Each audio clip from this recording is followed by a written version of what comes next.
Redrafting the 2025 rookie class and how that will impact fantasy moving forward. That's what we're going to talk about today on RotoViz Overtime. We did earlier this week talk about the 2024, 2023 classes, lots of superstar names in there, and we decided to work our way through as Shawn has a piece coming out and may even be out by the time you listen to this up on rotoviz.com, re-ranking the classes of the last decade or so and how impactful they have been to fantasy football. The last 3 years, though, lots of impactful players in there. But this year's class, Shawn, as we dive into it, there has been some names who have so far been disappointing. There have been some names that have really shot up in our estimations in terms of how they have performed. But it is interesting to think also of the names who maybe even 2 weeks ago, let's call it, would have been classed as even more disappointing than they are now. Unfortunately, we've had some injuries that have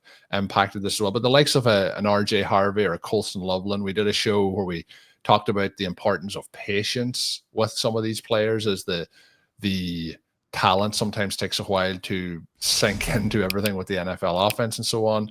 So there is some of them that already 2 weeks later have had a couple of big performances that would factor into more optimism around them. We've had some players that, even the opening weeks of the season with an Ashton Ginty, who features here as the 101, would have been classed as very disappointing. And then we've had some big performances from him since then. Jaxon Dart obviously has been very impressive at the QB position. Emeka Egbuka started extremely hot, as did Harold Fannin. So we're going to get some of Shawn's thoughts here as we work through the names on the list.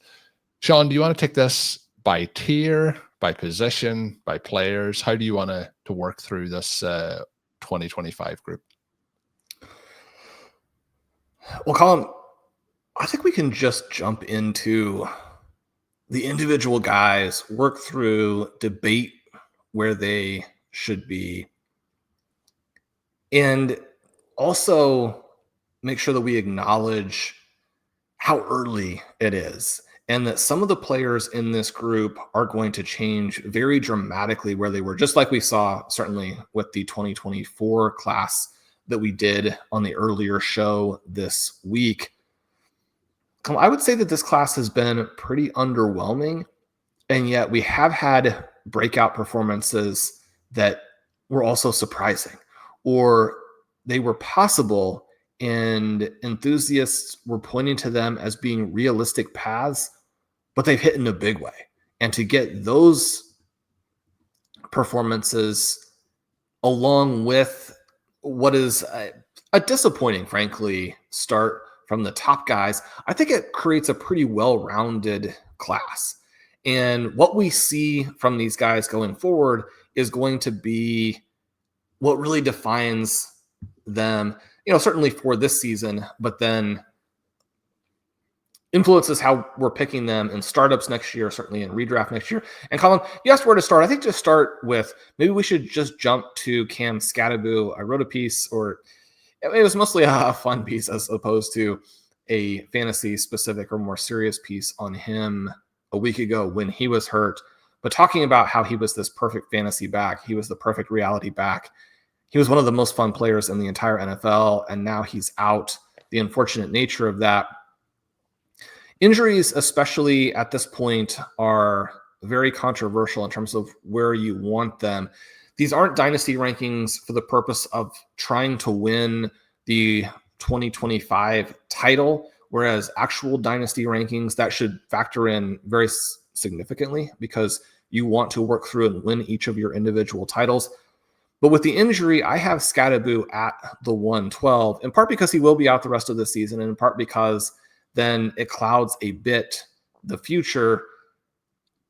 How fair does that feel to you, knowing some of the other names that I have in this list? I think the way now to work forward from this is we'll have the Cam Skattebo line and we'll work up, because then we can debate like who we would have. But I think that it shows the strength of the class in that first round. If we're saying that he would be the last pick of the first round, if we did it right now, like the players that you have coming after him are Travion Henderson, Cam Ward, Bashal Tootin, Mason Taylor, Luther Borden, Matthew Golden, Jaden Higgins, and then Shamir DK. And if we look at the names that go after him, like we got a touchdown this week from Tooten, but we haven't really got anything from him.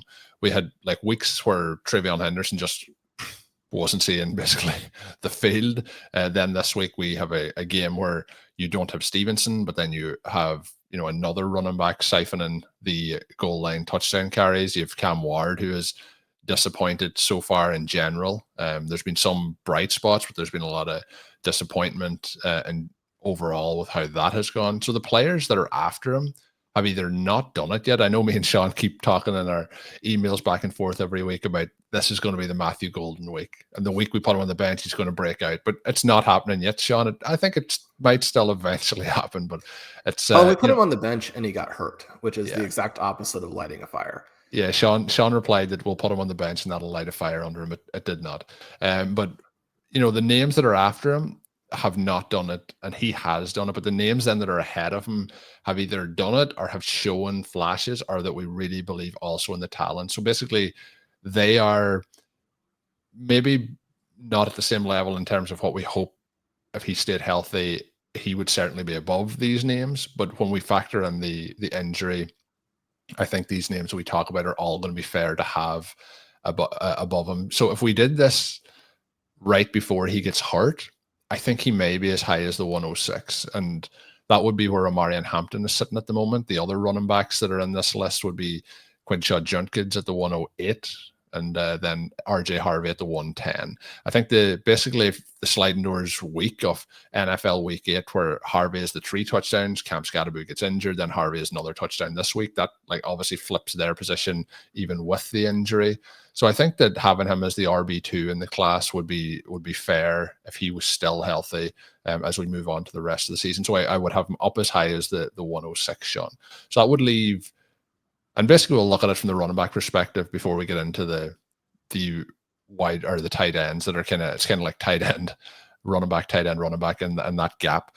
But would you have him ahead of Hampton, or would you have him lower than that if he wasn't injured? I know this is hypothetical, but just gauging where we would rank these players.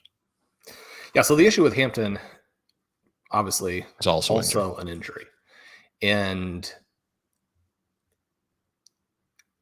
the dynamics of that are tough, but what we were seeing right before the injury with Hampton is a player who was showing off the speed that was a big part of his profile, again, at the size, and then was showing off the receiving ability. You put those two things together with the youth, and you've got to make a pretty strong argument then to put anyone above Hampton. But the issue for me with Hampton that we always come back to is that the Chargers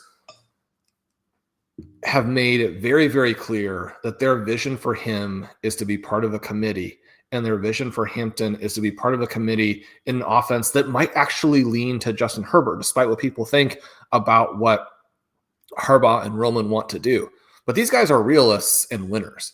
And when you have Justin Herbert and some of the talent around him in the passing game, your goal is to win. And so I guess my question would be, can Hampton end up with the type of work that we need to have a ceiling outcome that is extraordinary? If we end up with the type of workload that is sort of Jahmyr Gibbs-esque, and Hampton isn't Gibbs because basically no one is. I mean, Hampton could be sensational throughout the course of his career, and it would still be very difficult to get up to that Gibbs level. Then you're talking about a ceiling that makes it tough. And so I think that, yes, you would have Hampton ahead of Skattebo if they were both healthy, but it would actually be close. Mixing into that mix now, Shawn, the way it ranks from Skattebo upwards is Gadsden, RJ Harvey, Colston, Loveland, Judkins, Harold Fannin, Hampton, and then we get Tyler Warren. I think we could probably... do you agree that there's a tier split at the Tyler Warren to Hampton pick? Have you a tier gap there? And we can focus on Fannin, Judkins, Loveland, Harvey, Gadsden. Yeah, that's a very accurate way to put it. So when we look then at those names, it sounds like with Hampton, even though you did mention the committee parts, if he wasn't injured, he may be higher in this list. But with the likes of Fannin where we've seen him have some really positive moments as a rookie, but has competition there at the tight end position. And then we have Judkins. There's a lot of, I find when I'm looking through my teams, when I'm looking through like rankings that I'm looking at, we have a lot of Browns, Shawn. A lot of Cleveland Browns. But we have Judkins there. Colston Loveland obviously had a breakout game this week, and some of that's going to be hard to repeat, but there's enough flash, I think, to see that athletic upside from him. You have RJ Harvey, and then you have Gadsden. The one I would like to talk about here is like from the tight end perspective of Fannin, Loveland, Gadsden. Gadsden has obviously come in, and he's kind of at the moment might be a little bit different in some ways, but you know, that kind of like player that wasn't being overly talked about in the preseason and the early season, and like that Puka Nakua situation where all of a sudden he's like one of the best players in the league that we weren't talking about 6 months ago. So where Gadsden is here versus where we were, 6 months ago versus where we could grow, what's the case for him as the tight end one in this class? I guess that's where I'm leaning here. Well, the case is that he put up 2 big seasons in college. And when you're talking about tight ends and raw production, it's tough to get to those types of numbers. You think about Trey McBride and his big season as a small school player. One of the things that, again, with the athleticism pointed to him potentially being a star. One of the reasons why we kept going back to the Trey McBride well when it looked like there was going to be nothing there. The production here, I think, is just, it's so important to emphasize. And when you contrast that with some of the other players, when you contrast that with some of the historically elite tight ends who came out without that in their background and still made it, I think you've got to be really confident that a tight end like Gadsden, with all that production in his background, you've got to be really confident that he's going to miss to not be trying to create exposure. Now, the issue, of course, is where he was drafted. The fact that the Chargers at least appeared at draft time, during draft season, to have depth at the tight end position. He was one of these guys that flashed at times in camp, but wasn't generating a ton of buzz as we went right into the season. They obviously had depth at the receiver position, and they wanted to run the football. And so you work through all of those pieces, and you're thinking, okay, well, this is one of our absolute favorites, but the path to fantasy production is very narrow. But once it's clear that you're going down that narrow path and that the guy is a star, then there's no more reason to be skeptical about this. Now, you want to keep it within reason, which is one of the reasons I don't have him, in the top 4 players from this class. But when we're talking about Gadsden versus, say, a Colston Loveland, who had good per play numbers, but not the types of overall seasons that Gadsden had, I mean, Gadsden is doubling him up in yards per route according to the way SIS charts it. I mean, Gadsden is 4th in the entire NFL behind only Dalton Kincaid, Tucker Kraft, and Tyler Warren. We know what Warren's doing. We know what Tucker Kraft was doing before the very unfortunate injury. And then Kincaid is more of a part-time player where when he's out there and is being asked to do a certain thing, this year, the Bills have targeted and he's gained a lot of yards. Yeah. When you look at Gadsden there as being someone who's above Brock Bowers, he's above Sam Laporta, he's above Trey McBride, above Harold Fannin, and we think about the size of some of the individual week results, I think you've got a pretty strong argument for, if anything, elevating him beyond where I have him right here. And then it becomes like this class as a whole. So we're talking about the class being a little underwhelming or a little disappointing, but we do have some injury aspects that have caused that. We've had, we were waiting to see what was going to happen with Judkins before week 1 and so on. But when we look at the tight ends with Warren, Fanning, Loveland, and Gadsden, when we talk through the other years, 2024, a lot of QBs coming in with Daniels, May, Williams, Bo Nix, JJ McCarthy, a lot of running backs coming in, and some really talented wide receivers, and then Sam Laporta and Tucker Kraft in 2023, along with all the wide receivers from last offseason, 2 off seasons ago now. But this here class of Warren, Fanning, Loveland, Gadsden, and then we're not including Mason Taylor in that group, but this could really, when we're looking at potential players who could become into that elite tight end cohort. How are you viewing those four as a combined group in terms of potential future elite tight end prospects for redraft, for example? Yeah, so one of the things you want to do every season is create some exposure to these types of names. Now, Warren and Loveland were expensive, and as a result, we really emphasized Fannin. That has worked out perfectly, right? So you're trying to figure out how to create exposure at the cheapest possible price. Fannin is someone that we have in basically 100% of dynasty leagues. Gadsden, a player that obviously we wish we had more / hadn't cut. When I wrote about the dynasty stuff recently, I was talking about having Gadsden in leagues and in the RB Triflex format where you have these pretty sharp roster slot constraints. You've got to make some difficult choices, and that can include at times not being able to trade someone because other people also have difficult roster choices. I think that it creates a tier below the Bowers McBride tier that now offers the possibility of dynasty managers being able to compete with those guys without having to trade for those players. I think in some ways it almost revolutionizes fantasy football dynasty. And it's one of the reasons that, so again, our approach, having so much Laporta and Bowers and McBride, was not to pay for Warren and Loveland even in dynasty where you can get them. And again, it depended on the drafts. I have some drafts as I went through them where Warren went in the top 6 picks. You have some where Colston, Loveland went in the top 6 picks, but we also had some where 9, 10, 11, they're still there. And at that point, I mean, it's kind of hard to make the case that those aren't strong selections. And you look at where they are in the rankings now, those look like strong selections. You definitely want to continue to build out the tight ends and continue to build out and to make sure you get someone like a Fannin when he's there.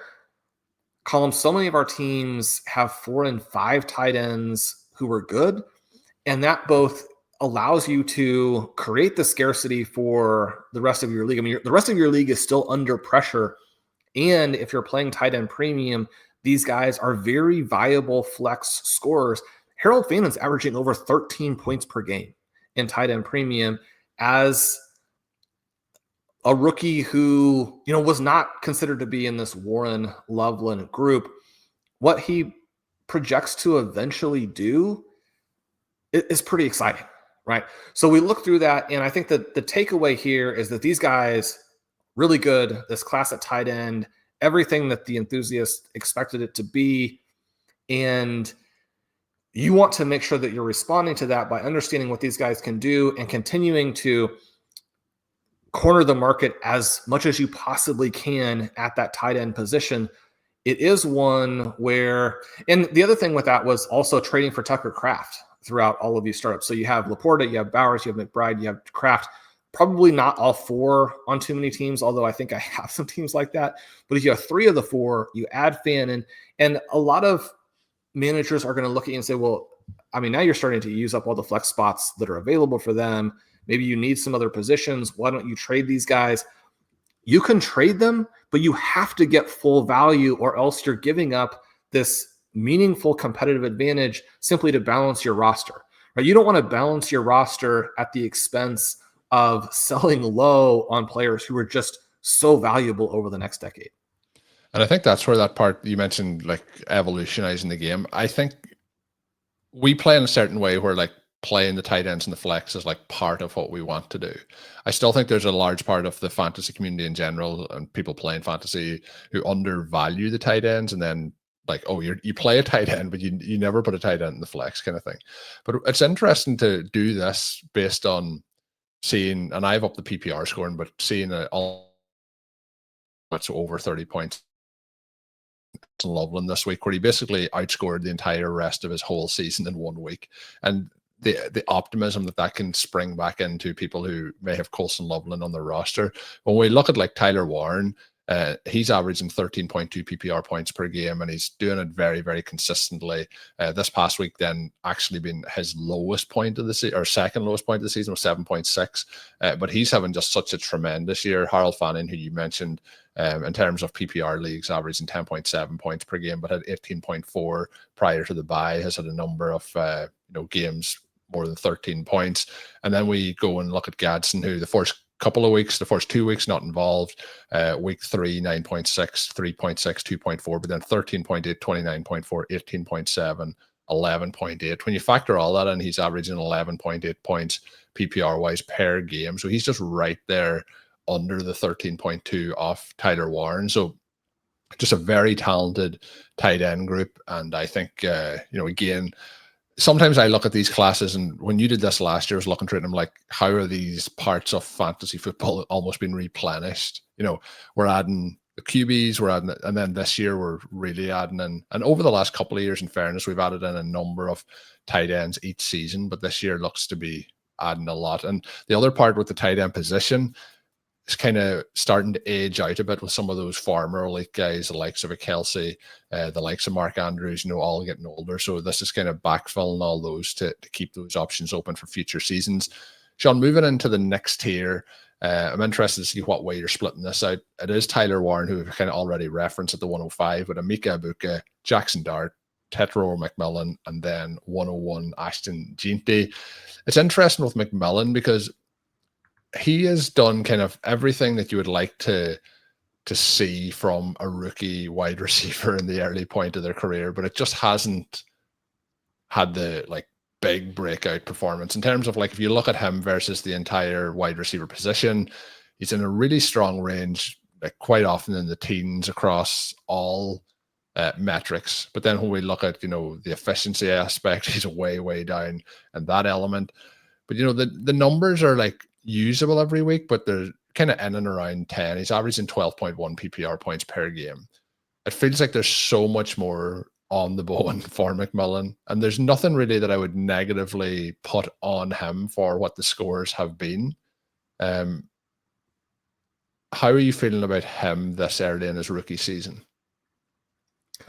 So I think he's the one that includes the most projection, or the one where you're saying, okay, what he has done allows us to believe his prospect profile. Because we're talking about someone who is drawing almost 8 targets per game. You give a 27% target share. You have an almost 40% air yard share. Even in an offense that doesn't have other elite weapons, if you're coming out as a rookie and you're able to completely consolidate volume, you're the number one guy by far. You look at even some of the peripherals here where he's got that ADOT in the 11.5 range. He has a solid, not extraordinary, but solid evasion rate. Everything about McMillan being able to get open, being able to catch, being able to run with the ball, all of those things are there. The problem that we have is that Bryce Young and the Carolina Panthers passing offense are stuck in neutral, right? So if you can never basically get the car out of the shop from a full offensive perspective, the overall numbers are not going to be elite. And so I think that we have to put him kind of in this category of players that probably include people like a Justin Jefferson, right? Where you're saying in order to fully unlock this guy to become either what they were with Jefferson or what they should be, changes are going to happen. And yet we feel so comfortable with who the player is, both from a profile perspective, where they were drafted, and then what they did in the first half of their rookie season, that the floor is so high. A lot of things can go wrong, and this player will still be valuable to you. If some things start to go right, then we're moving him into superstar territory. Yeah, and I think that's a good, because everything that you could have said and I hinted at is it's all going pretty much how you want, except he's not getting 22 points every game. He's not getting in the end zone. There's just so much to be positive about. But when we look at his numbers over the course of this season, I mentioned the 12.1 PPR points, but he's wide receiver 3 or more 67% of the time. He was a wide receiver 1 once, which was week 8. And it just kind of above the threshold, and that was 16.9 points, which is actually a second highest score. It's 17.9 points in week 6. But I think I would be putting out feelers in your leagues as to where other managers are feeling on Tet McMillan. Maybe they're concerned about that offense. Is there a buy-in window here for Tet based on like everything we've talked about being so positive, but the actual scoring numbers not being huge? Probably. Although, and I was going to say, although in many of these cases, the true believers have gotten They have him drafted already. him and they've invested probably like the 102 and to get him. Except one of the things that you do find with these top guys is that there's going to be a certain cohort of leagues where simply the person who had the pick in that range is like, okay, well, I have to take him now, right? He went 104, 105 in a decent number of leagues. You have Genty, Hampton, Hunter, all at the top.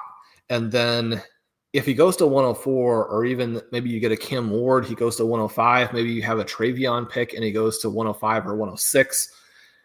There are ways in which people who are maybe a little bit skeptical of McMillan drafted him, and now they're pretty frustrated because they're like, yeah, this is what my concerns were. He's not scoring enough points.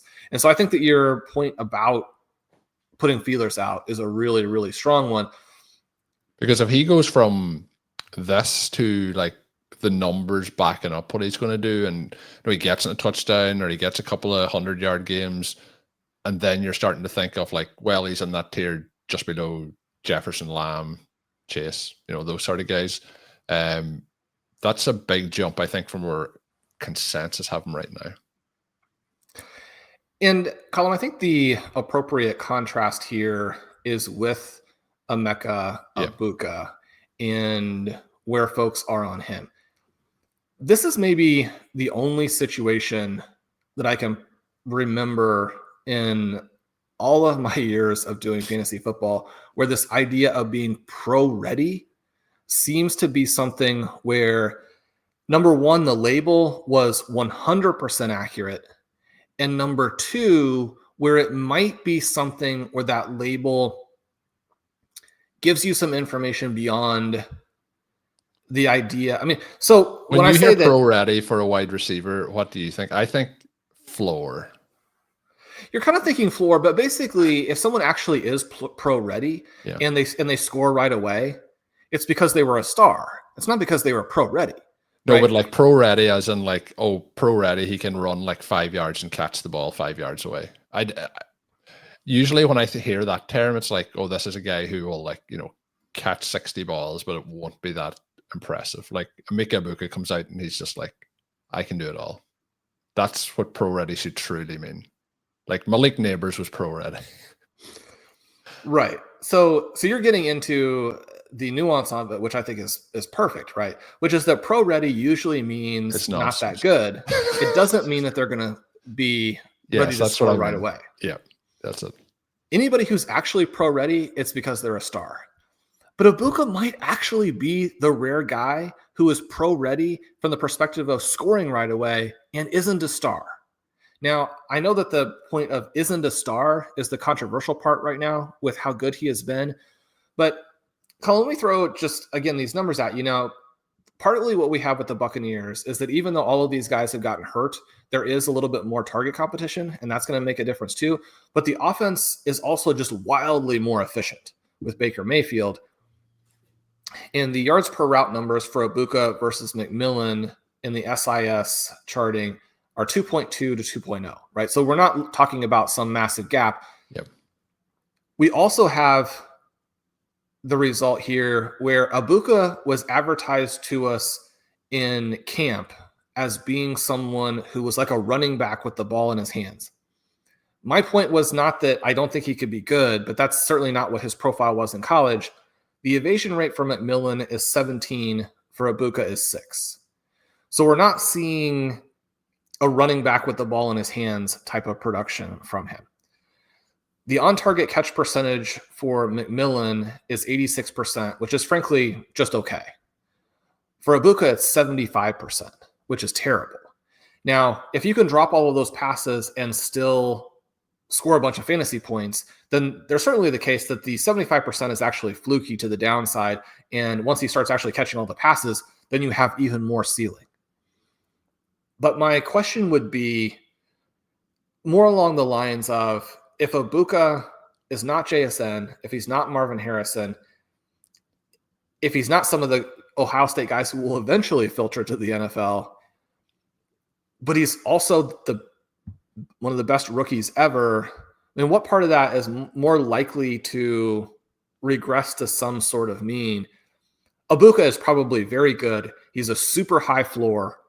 He is in a fantastic offense when you consider that Baker Mayfield is basically like the guy, right? I mean, outside of the season that Drake May is having, I mean, who's the most fun QB? I mean, it's Baker Mayfield, who competes harder than anybody else, isn't having quite the success passing that he was in 2024. But I mean, Baker Mayfield is like fourth quarter Bo Nix, but also is there for the other 3 quarters as well. And so I think that you want Egbuka. I think that if someone were willing to say, oh, I drafted him and I've gotten points, but I think he's got a low ceiling and I'm going to give him away, you would certainly be like, okay, I'll take him, right?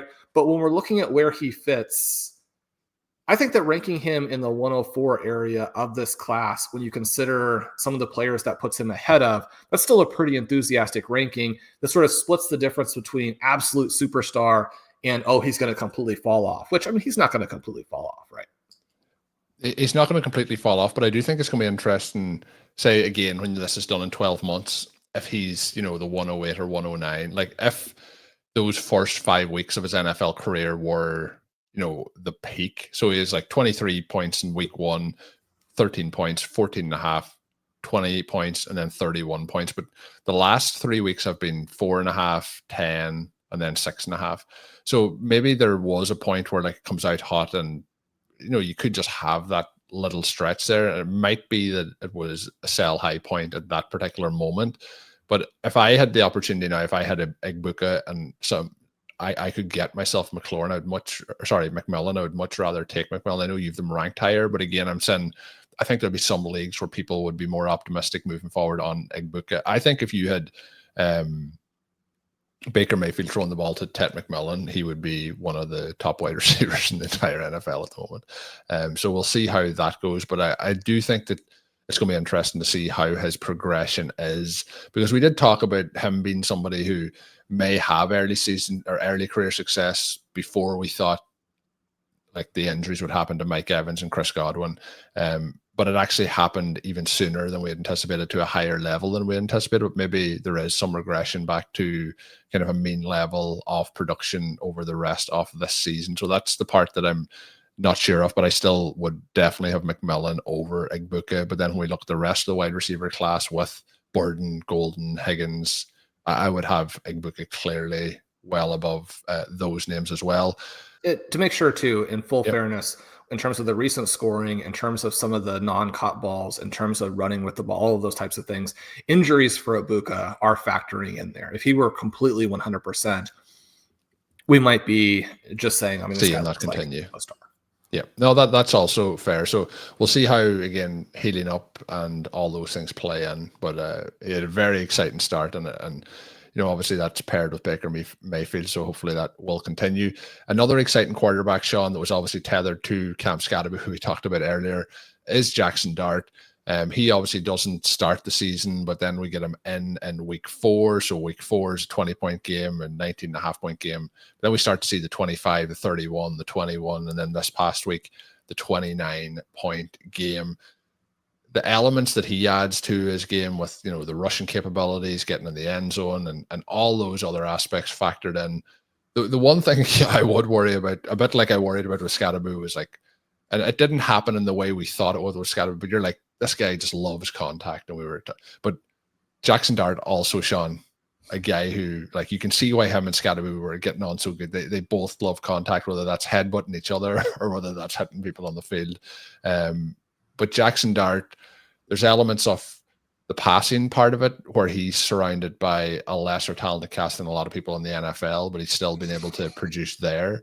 But the rushing aspect of it really gives him a true ceiling again at the quarterback position.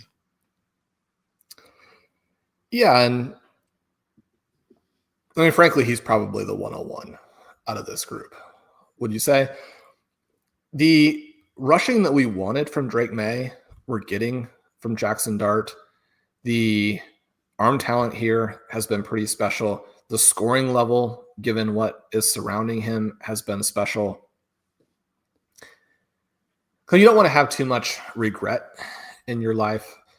But Dart was one of these guys where, in terms of putting together the RotoViz rookie guide, doing our early rankings, doing all of our strategy types of things, Dart was basically this year's Bo Nix for us.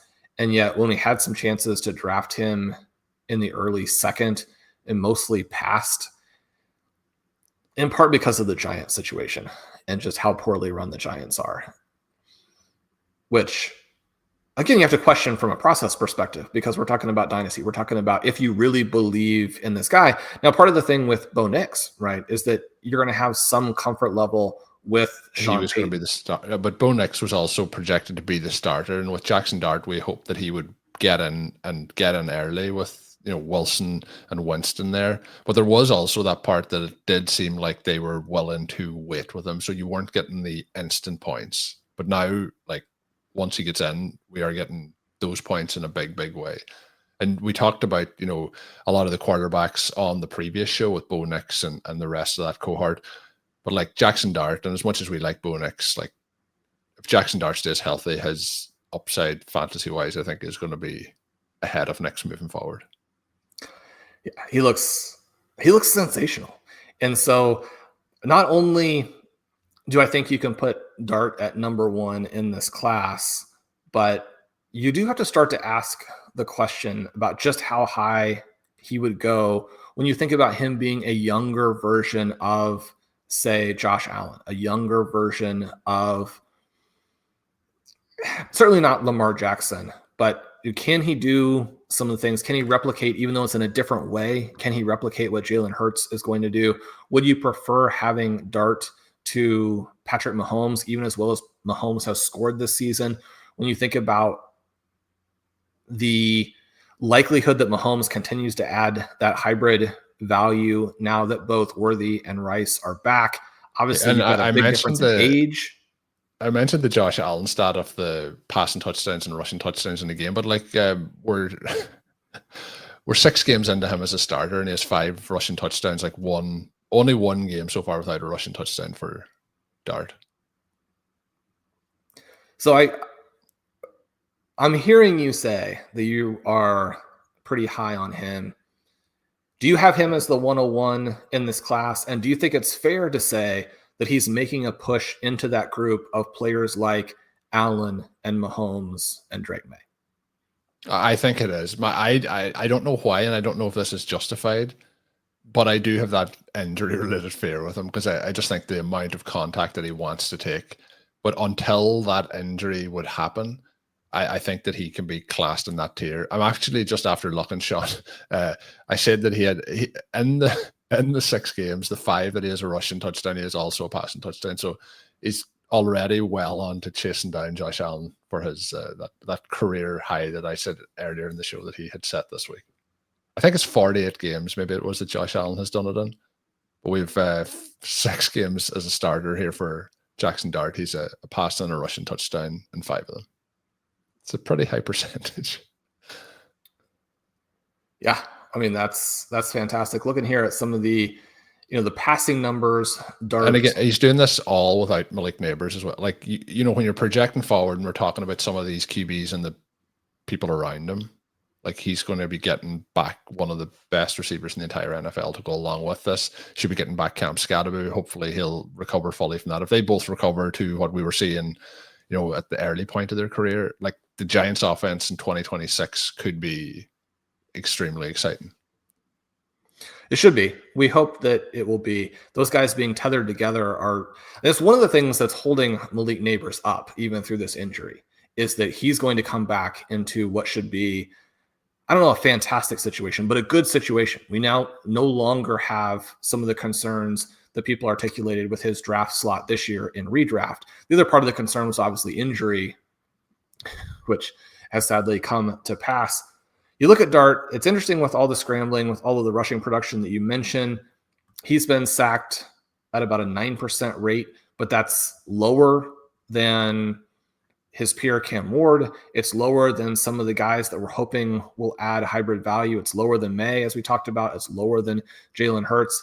It's not good. You want him to bring that down, but the overall numbers for him. The yards per attempt, only okay, but he's pushing the ball deep. He's got that throw depth up there at 8.6. I mean, everything that you can do when you don't have receivers, he's doing. And that is where we're going to finish up this edition of OT. I think the last thing to finish, you did ask if I had him as the 101. I'd have him as the 102, and then I would have McMillan followed by Gene D at the 103 in terms of differentiation from where you have them in this current rankings. But that is where we're going to leave it for this edition of RotoViz OT. If you didn't hear us talking about the 2023 and 2024 classes, that was the previous episode. Head back and check that out. And if you hit that subscribe button, you get all the episodes once they are available. My name is Colm Kelly. You can follow me on socials at Overtime, and my co-host is Shawn Siegele. Of course, check out all his work up on rotoviz.com. And until we are back, have a good one.